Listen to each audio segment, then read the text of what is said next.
FJTV, bonjour! Bienvenue dans votre première émission FJ Cuisine. Aujourd'hui, nous allons préparer des mochis à la pâte de haricots rouges, c'est-à-dire des daifuku.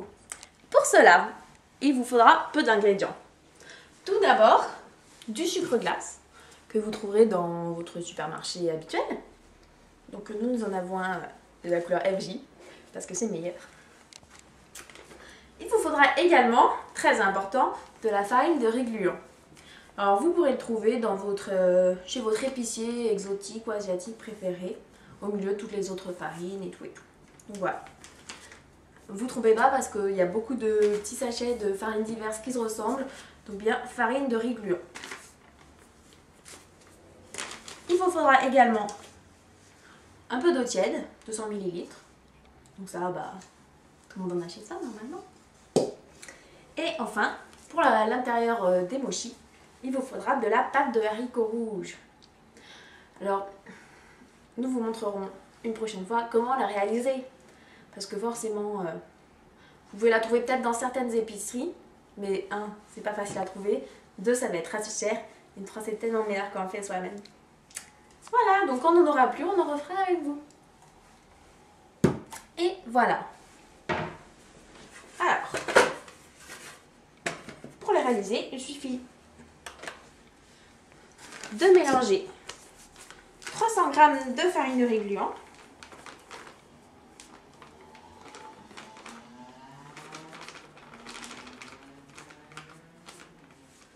alors on verse le tout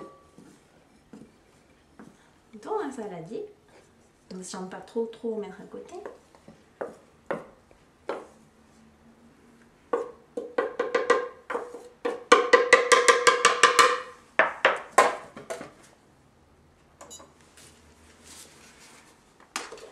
Ajoutez à cela 50 g de sucre glace.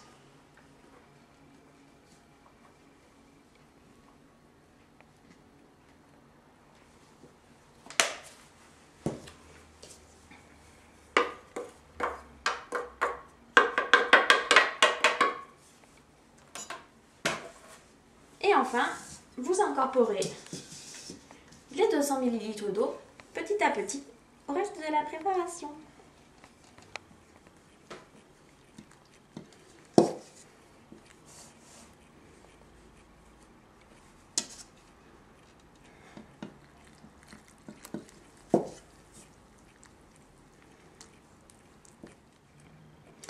Alors, malheureusement, la cuisine a beau être une science à peu près exacte, il peut arriver que le résultat ne soit pas totalement celui escompté.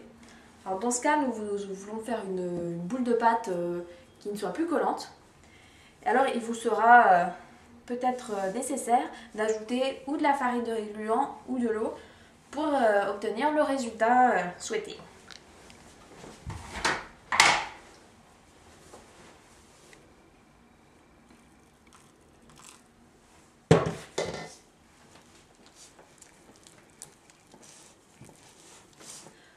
Après quelques temps de remuage, vous devriez réussir à obtenir un résultat comme ceci. Une boule de pâte bien blanche qui ne colle pas aux doigts. Donc pour cela, n'hésitez pas à mettre les mains en fin de préparation afin de vraiment réussir à obtenir une bonne boule. Donc, vous prenez un morceau de pâte de la taille d'un petit œuf que vous malaxez bien dans vos doigts. Après, vous l'étalez un peu, mais pas trop fin, histoire que la pâte ne se perce pas, en fait.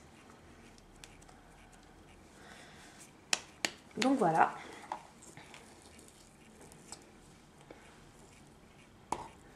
Vous prenez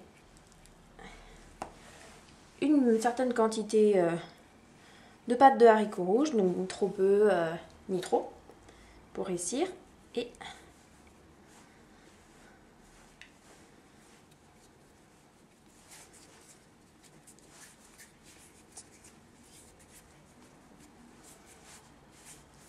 vous refermez le mochi tranquillement. Ni vu ni connu, personne ne sait qu'il y a quelque chose dedans. Et voilà, que vous disposez ensuite sur une assiette en attendant la cuisson. Donc je vous en montre une deuxième, histoire de bien saisir. Et après, je vous laisserai vous débrouiller tout seul pour la suite. Hop, hop, hop, on malaxe un peu. On étale, mais pas trop fin, pour pas que ça perce.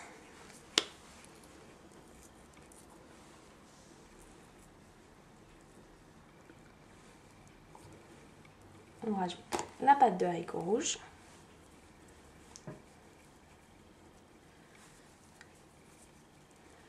On referme bien, surtout pour pas que ça s'échappe.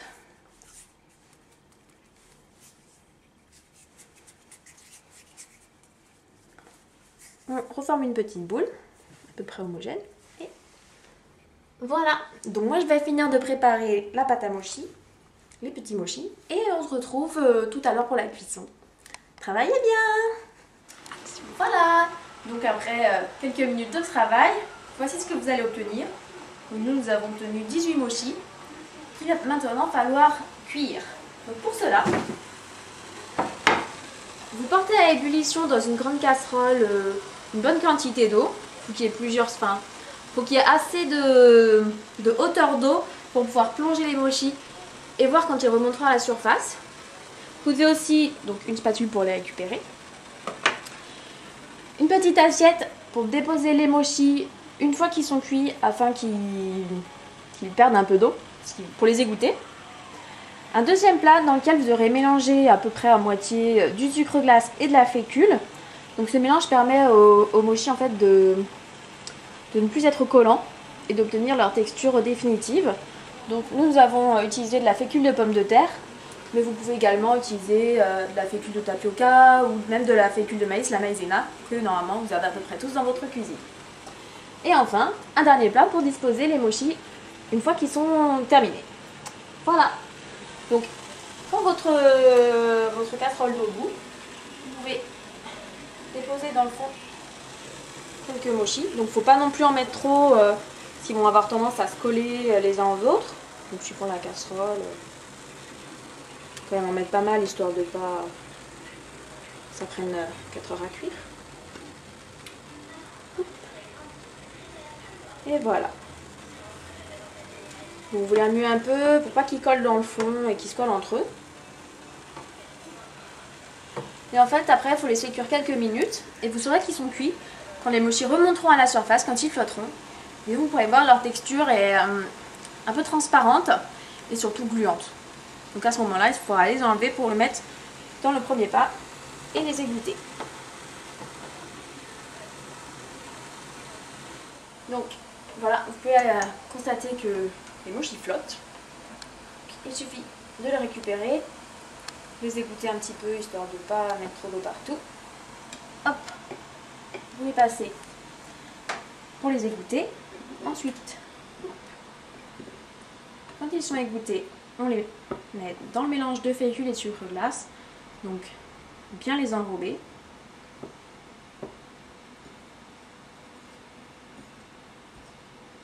Surtout, il ne faut pas hésiter à mettre la quantité vu qu'ils vont un peu aspirer la fécule et le sucre glace. Donc voilà, une fois qu'ils sont totalement recouverts, de toute façon on le voit au niveau de la texture, c'est plus collant, il suffit de les poser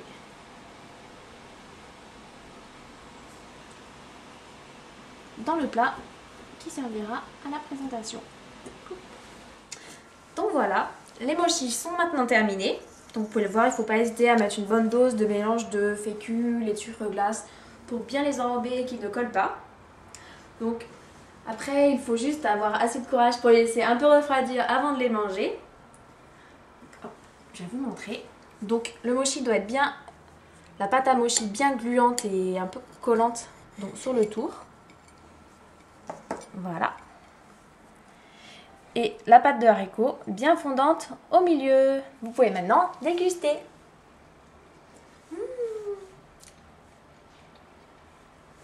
À bientôt pour de nouvelles aventures culinaires. Bye.